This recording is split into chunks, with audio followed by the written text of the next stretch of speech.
Salam alaikum, j'espère que vous allez bien. Moi, comme vous le voyez, alhamdoulilah, aujourd'hui, j'ai voulu faire avec vous la recette du leblebi, une recette tunisienne à base de pain et de pois chiches.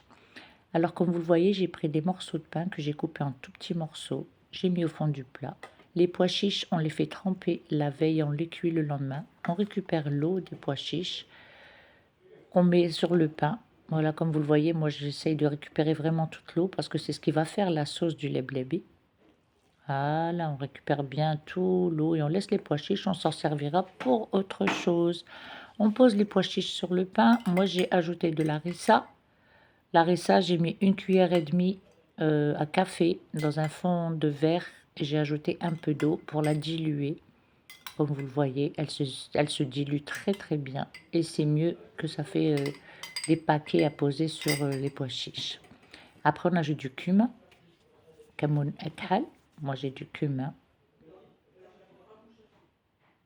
Il y en avait vraiment, j'ai gratté mon kamoun vraiment.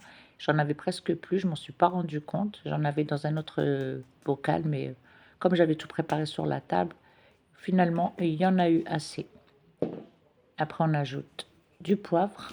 Poivre, je crois que j'ai mis un peu trop, mais c'est pas grave, tout se mélange, donc on va ressentir moins le goût. Ça, c'est teb el karouia, c'est des épices tunisiennes, ça s'appelle teb el karouia.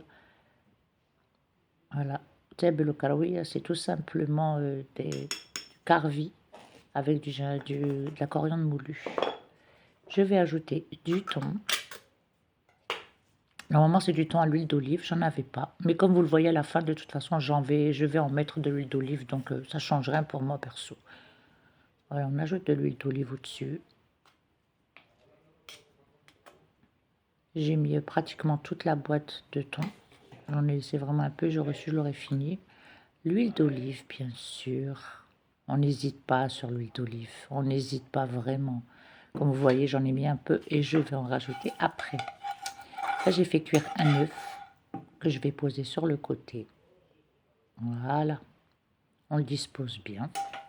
Et on ajoute un peu de sel. On ne le voit pas sur le truc, mais j'ai ajouté un peu de sel parce que ça manquait de sel. On rajoute un peu d'huile d'olive et voilà.